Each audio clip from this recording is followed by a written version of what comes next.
Labas, labas. Tai čia bus tavo taro skaitimas balandžio mėnesiui. Šį mėnesį tavo dvasiniai vedliai nori tau patarti, kad pailsėtum. Tavo energija, tavo finansai, tavo idėjos gali šį mėnesį būti taip, kad tau gal sunkiau kažką įgyvendinti. Kažkas atrodo griebiesi kažko ir krenta iš rankų. Tai šį mėnesį tavo dvasiniai vedliai sako, geriau patausok savo energiją. Jeigu, vat ir dabar man jie rodo, vat, kad tą mūsų pokalbį, kai tu sakei, vat, kad tiesiog tiek daug streso turėjai, paėmė ir susirgai. Bet vis tiek bandai netgi per tą sirgimą vis tiek, žinai, darai skaidrės ir bandai ten įrašyti savo webinarą. Tai tau netgi tavo kūnas rodo, kad tau reikia pailsėti. Gal šią savaitę tiesiog leisk savo pailsėti ir nieko nedaryti, atgauti jėgas. Tai tavo dvasiniai vedliai sako, kad šį mėnesį geriau don't push, geriau release and surrender. Tai vat, geriau pataustok savo energiją, veik kažką savo malonumui vietoj to, kad stumtum save, daryti, eiti, kad ir per prievartą. Tai klausyk savo kūno, jeigu jauti, kad kažką darai per prievartą, nes reikia padaryti, tai geriau patupyk savo energiją, nes tas savęs stumimas per prievartą nieko gero neatneš. Tai šis mėnuo toksai geriau release and surrender. Ir va šitą kortą sako, kad kartais yra geriau nieko nedaryti, negu kažką daryti. Tai geriau, jeigu darai kažką, jauti, kad privalai kažką padaryti, geriau iš vis tą dieną to nedaryk, kol užeis ūpas kažką daryti. Žinai, atrodo, kartais va, tas pailsėjimas mums atrodo, kad laiko gaišimas. Bet iš tikrųjų būna, kad kai pailsi, kai leidi savo pailsėti ir tada naujai taip atsisėdi kažką daryti, naujai turi tos naujos energijos, naujų idėjų ir tos porą dienų pailsėjimo kartais mums duoda tų jėgų padaryti daugiau, negu būtumėm padarę, jeigu būtumėm stumę save per prievartą, pavargusios, žinai, arba sergančios. Tai vad, klausykis geriau savo kūno ir ką tavo kūnas sako, ir tu negalvok, kad esi lazy, jeigu nieko nedarai. Bet tavo dvasiniai vedliai sako, kartais ir nieko nedaryti tau yra pats geriausias dalykas. Ir taip pat jaučiu, kad šį mėnesį arba kontroliuoji, arba norėsis kontroliuoti kažkokias tai situacijas. Ir šį mėnesį tau reikia išmokti surrender, pasiduoti, skaityti tą feedback, žiūrėti, jeigu kažkas nesiseka, tai kodėl nesiseka, iš kur tai atėjo. Jeigu kažkas einasi gerai, gauni naujų idėjų, ten kažkas padėjo, kažkas gero atsitiko, tai leisk, skaityk savo rezultatus, savo fizinius rezultatus ir leisk visatai tave nustebinti. Kartais mes, žinai, bandom per prievartą čia verčiam save daryti, ko nenorim ir netgi nėra nuotaikos ar nėra energijos. Ir tas trukdo mūsų energiją, tokia mūsų energija trukdo ta tokia grabbing energy, tokia push forward energy, kartais trukdo visatai ir dvasioms mus nustebinti. Kartais, kai nieko nedarai ir man, pavyzdžiui, kai aš, pavyzdžiui, apie nieko negalvoju, ten duše ar sėdžiu ant tualeto ir tada gaunu geriausias idėjas. Tai kai būni tokioj open state, nieko nesitiki, apie nieką negalvoji, tai ateina geriausias idėjos. Tai čia irgi taip pat, kai nepušini, nedarai kažko per prievartą, o tiesiog enjoyi, nežinai, mėgaujies poilsiu ir tada ateina kažkas, ko tau labiausiai reikėjo. Tai turėk tą omeny šį mėnesį. Ir šį mėnesį tavo dvasiniai vedliai norėtų, kad tu labiau pajudintum savo kūną. gal tu nebedarai qigong, gal tu nebeini pasivaikščioti. Tai vat šį mėnesį reikėtų pažiūrėti, kur galėtum daugiau pajudinti savo kūną. Nes aišku, tau pagal sielos dovanas, tau gerai, ar tai daryti jogą, ar išeiti pasivaikščioti, ar daryti qigong. Tai gal netgi per tą kūno judinimą tu suprasi, kad šiandien tau reikia pailsėti, ar kažką tu bandai kontroliuoti ir ką tau reikia paleisti, kur tau reikia sutaupyti energijos vietoj to, kad daryti kažką, nors ir visiškai neturi jėgų. Tai va, tai klausyk savo kūno ir geriau, kai neturi energijos, vietoj to, kad dirbtum, kažką darytum, geriau eik pasivaikščioti. Ir tada grįžus, gavus naujos energijos, pasikrovus naujos energijos, va tada dirbk savo darbus. Šį mėnesį taip pat tau būtų gerai pasinaudoti vizualizaciją ir tiesiog vizualizuok, kokia nori būti, ta prasme, tas savybės žmogiškasias, kokių nori tų savybių, kaip tu nori atrodyti. Vat šis mėnuo yra toksai Miracle Creation Month, tai labai gerai vizualizacijai. Ir turėk kantrybės, sako, be patient for the outcome as we created for you. Tai irgi surrender ir release. Šį mėnesį galima tikėtis kažkokių tai netikėtų stebuklų, netikėtų dovanų ir gal netgi kažko finansinio. Taip pat gali šį mėnesį pagerėti santykiuose, santykiai gali kažkaip pasisukti į gerąją pusę, kažkas geresnio atsitikti santykiuose. Jeigu galvoji kažkur vykti, kažkur važiuoti, tai turiu galvoj apie tolimesnės keliones, tai pagalvok, kur galėtum kažkokį tai energetinį gydymą gauti, kažkokį tai kažkas būtų su dvasiškai susiję kažkas, jeigu galvoju, ką šiandien veikt, kur norėčiau kur nors nuvažiuoti, tai pasižiūrėk, pavyzdžiui, pas mus vyksta toksai Mind Body Spirit festivalis. Tai ten pardavinėja visokius tai akmenukus, ten daro energetinį gydymą, kortą skaito. Tai jeigu šį mėnesį norisi kur nors išvykti iš namų ir nežinai ką veikti, tai geriausias kelionės, palankiausias, pozityviausias kelionės, tai jeigu vyksti, kur daro energetinį gydymą, meditacijas visokias, kažkas susijęs su dvasiniais dalykais. Jeigu yra kažkokia tai situacija, kurią tau reikia išspręsti, kažkas, kas tave neramina, tai ypač šeimos srity, tai gali išsispręsti per ateinančius 6 mėnesius. Ir šį mėnesį priimk tą mano energetinį gydymą, tiesiog išsikelk intenciją, kad priimi mano energetinį gydymą. Nes sako, energy healing treatments will release the blocked energy that is causing difficulties. Tai priimk mano tą energetinį gydymą, nes paleis blokus, kurie tave ir susargdina. Ir netolimoje ateityje, tikriausiai šį mėnesį ir sekantį mėnesį, tikėkis kažkokių tai stebuklingų situacijų. Sako, expect a flow of miraculous situations in your life. Taip pat matau, kad gali gauti kažkokių tai netikėtų dovanų ir mokykis priimti tas dovanas. Jeigu tau kažkas duos daugiau meilės, pinigų, komplimentų, gydančios energijos ar kažkokių tai patarimų, kažkokios tai išminties, priimk tas dovanas. Tai yra ženklai iš tavo dvasinių vedlių. Tai yra ženklai, kurie bus reikalingi ateityje. Tai žinai, kai kas nors duoda patarimą ir mes net nenorėjom to patarimo, tai mes numetam tą patarimą į šalį ir galvojam, aš net neprašiau ir man čia net neįdomu. Geriau užsirašyk tuos patarimus ir pamatysi, gal netolimoje ateityje tai bus tau kaip ženklas, kad tas patarimas ir bus, ko tau bus atsakymas į kažkokią tai problemą ar kažkokią tai klausimą ateityje.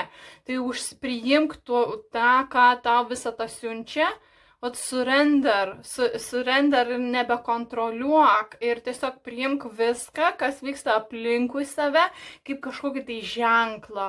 Ta ženklą gal nesuprasi iš karto, ką jis reiškia, bet manau, suprasi iki šio mėnesio pabaigos, ką tai reiškia, ta ženklas.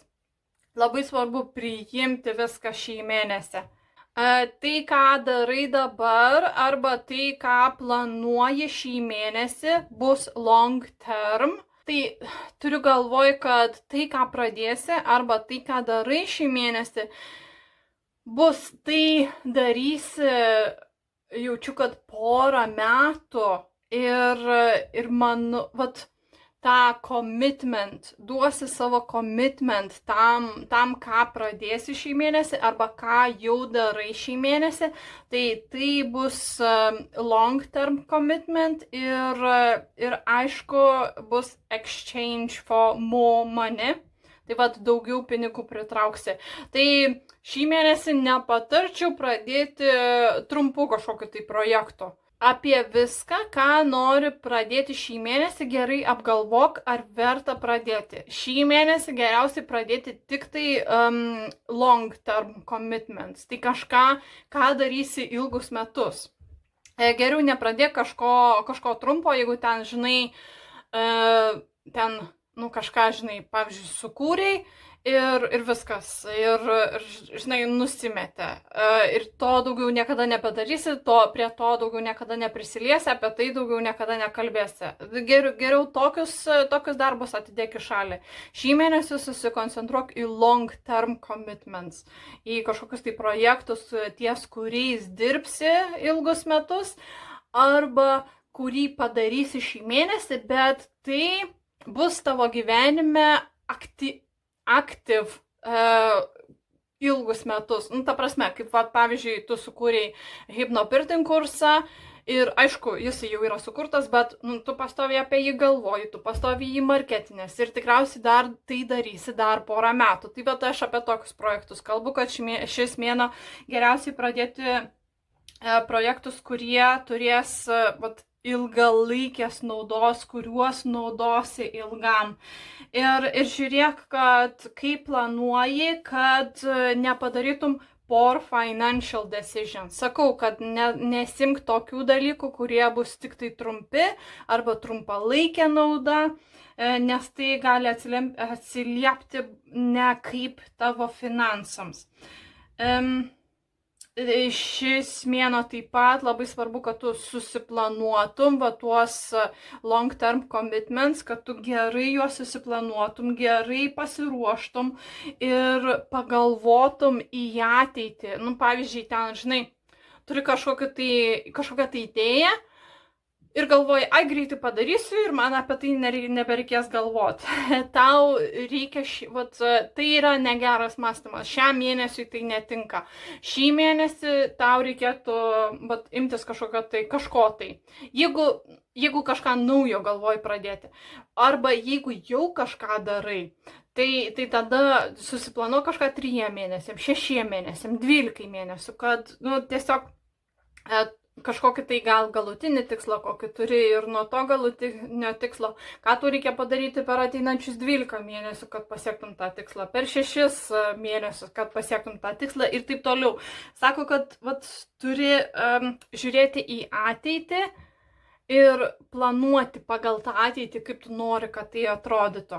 Taip pat tavo gyvenime šį mėnesį reikia daugiau harmonijos, tai daryk daugiau dalykų, kurie tau suteikia harmonijos. Ar tai ten meditacija, ar tai kažkas gražaus aplink save, ar tai ten, žinai, pagulėjimas vonioj, kažkur trūksta harmonijos. Ir taip pat tau gerai būtų susikurti kažkokią tai peaceful work atmosphere.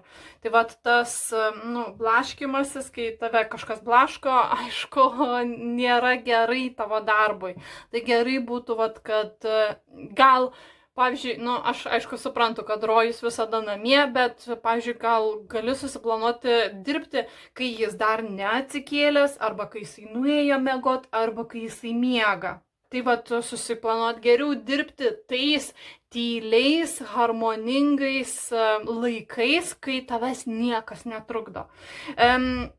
Žiūrėjau vieną video, man labai patiko, neatsimenu to vyro vardo, bet jeigu norėsi, pasidalinsiu. Ir jisai sako, kad pavyzdžiui 3 valandos focused work in a flow state, kur tu pilnai susikoncentruoji kažkokią tai task po 3 valandas ištisai. Tai nei ten telefono neėmi, su nieko nesikalbi, net į tualetą nenueini. Va toks va focused work. Tiesiog užsidarai, žinai, kambarį ir dirbi ties tą vieną užduotimi.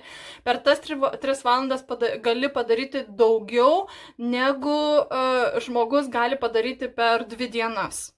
Nes tipo sako, kad vidutiniškai žmogus į dieną, nes blaškosi, nes ten eina pavalgyti, eina į tualetą, ten pasikalba su ko nors, tave išblaškė, vėl, žinai, turi persiorientuoti į tai, ką darai. Tai va taip žmogus tik tai 2,5 valandos dirba, nors atrodo, žinai, užsiėmęs 8 valandas. O sako, kai va susikoncentruoji bent jau 3 valandas į tą flow state ir vien tik tai į tą task, ką tu darai, kad niekas tavęs neblaško, tai per tas 3 valandas gali nudirbti daugiau. Ir tai pasako, jeigu vat vieną dieną va taip praleidai ir darai 4, va tokius 3 valandų tokius langus per vieną dieną, sako, aš tau atsiųsiu video ir ten vat pasakoja daugiau, tai per tą vieną dieną galiu nudirbti tiek, kiek žmogus nudirba per mėnesį. Va tą gali padaryti per vieną dieną. Nu tai, aišku, vat sunku tau, aš įsivaizduoju, kad tau sunku su vaikais ir taip toliau, bet tiesiog gali pasiplanuoti, vat, kad prieš Rojų atsikeliant, kai Rojus nuėjo miegoti, vat padirbėti, kad tau būtų harmoninga darbo atmosfera, kad būtų peaceful, kad būtų quiet ir tada vat, gali susikoncentruoti savo geriausiam darbui. Ir taip pat vat, papildoma korta prie tos harmonijos sako, kad tu dažnai kaltę perduodi kitiems, kad negaliu susikaupti ar ten negaliu dirbti, nes mane Rojus sutrukdė, Lilė sutrukdė ten ir dar kažkas. Tai vat, ir tai atsiliepia tavo emocijoms, kaip tu jautiesi ties savo projektais, kaip tu jautiesi vat, šeimoje ir taip toliau.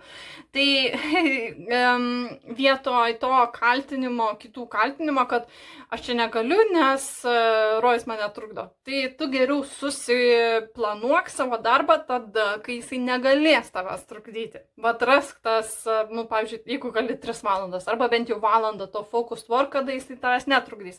Kad nereiktų tos kaltės mesti ant kitų, žinai.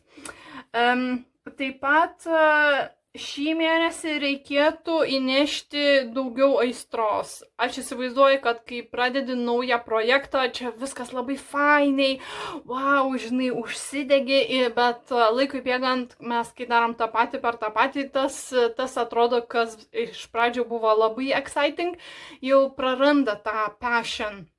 Praranda tą excitementą, tai gal laikas pradėti kažką naujo, arba grįžk perklausyk vėl tą Polarity of Money.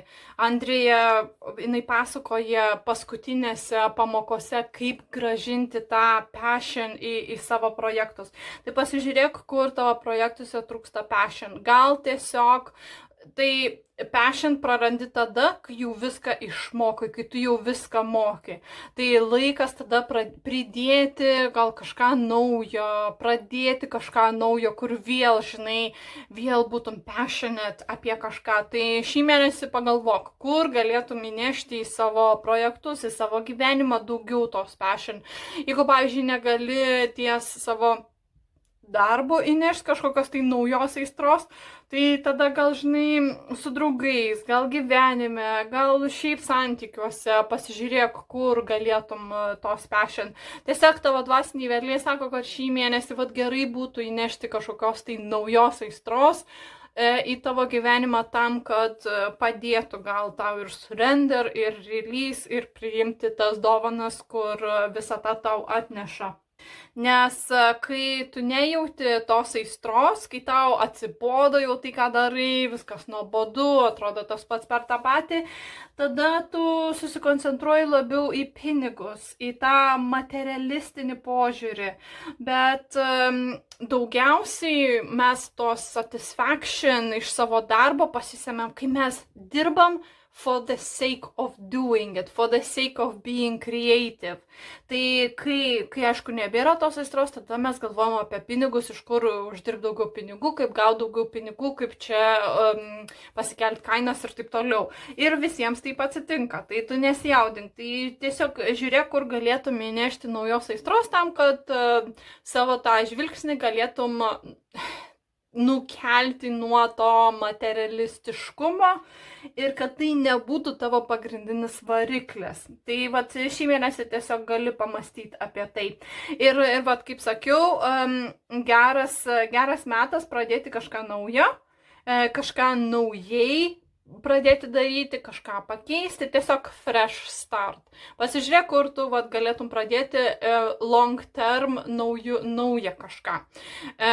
Jeigu vat gal tu vat esi susidarius tas skaidrės, bet tau taip nuobodu ten tau tiek, žinai, katorga kažkokia, gal tada tą padėk į šalį ir šį mėnesį, vat sekančias 3 savaitės geriau pradėk kažką tokio, kur tau wow, kaip norėčiau, tai, žinai, jau ilgai galvoju, kaip norėčiau tą pradėti. Tam, kad tiesiog įnešti tos naujos aistros ir tada vėl gali imtis tų projektų, kai jau, žinai, tavo esybei yra ta passion iš kažkur kitur. Aš nesakau, kad, žinai, nedaryk to webinaro ar kažką. Aš sakau, kad jeigu tu tas skaidrės ten darai per prievartą, nenori įrašinėti ir susirgai, ir tavo kūnas rodo, kad tau reikia pailsėti ir tos passion nebėra, atrodo, nes ant tiek pavargus ar susistresinus esi, tai tiesiog gal tą porai savaičių padėk į šalį ir imkis to, ko, jau senai laukiai pradėti, kažko naujo nori pradėti, kažką fresh. Ir tada vėl grįžk prie to webinaro darymo. Aš čia sakau, kaip pavyzdį, jeigu yra tokia situacija, bet jeigu labai excitinės padaryti tą webinarą, labai lauki, tau čia labai įdomu, tai tada tas ir yra tavo fresh start ir tai ir yra tavo long term commitment with passion. Bet aš čia norėjau pasakyti iš kitos pusės, kad jeigu nėra tos passion. Tai va, ir dar tavo dvasiniai vedliai sako, be honest with yourself. Paklausyk savo kūno, ką tavo kūnas sako ir be honest. Jeigu, sakau, šiandien esi pavargus, tai geriau nieko nedaryk, surrender ir release. Pailsėk geriau. Jeigu nenori šiandien kažko daryti, tai geriau, žinai, atidėk, pasaugok savo energiją kitam laikui, pasikrauk geriau geros energijos ir tik tai tada imkis, žinai, tų savo darbų. Be honest with yourself. Ko šiandien tau labiausiai norisi, ko šiandien tau labiausiai reikia. Be honest, kur tu galėtum įnešti tos naujos aistros ir be honest with yourself, kur tu kaltini kitus tam, kad negali susikaupti, nėra ramybės namuose ir taip toliau. Bet kur vietoj to kaltinimo arba galvojimo, kad kiti, žinai, kalti iš išorės, geriau pagalvok, kaip tu galėtum pakeisti tą situaciją, žinai, kažkaip, kaip tu galėtum išspręsti tą situaciją. Ne kad kaip prisitaikyti prie, gal ir kaip prisitaikyti prie kitų, bet gal ir kaip pagalvoti, kaip padaryti, kad ir tau būtų geriau. Tai čia, be honest with yourself ir pasėdėk ties to, kaip tu galėtum daugiau harmonijos sukurti, kaip tu galėtum rasti tą quiet, peaceful minutę, kaip tu galėtum susikurti tą quiet, peaceful atmosferą, ką tu galėtum padaryti. Nu, žinai, čia toksai, kad gražinti tave kad aš esu kūrėjas ir nuo manęs priklauso ir aš pritraukiu situacijas pagal, žinai, kaip aš galvoju, kaip aš jaučiuosi ir ką aš darau. Nu, tai be honest with yourself ir pagalvok, kaip tu, kaip kūrėja, ką galėtum padaryti, kad tavo darbo atmosfera būtų harmoningesnė, kad tavo gyvenimas būtų harmoningesnis. Tai tiek tau turiu šį mėnesį, tikiuosi tau patiko šis skaitimas ir susitiksime kitą mėnesį.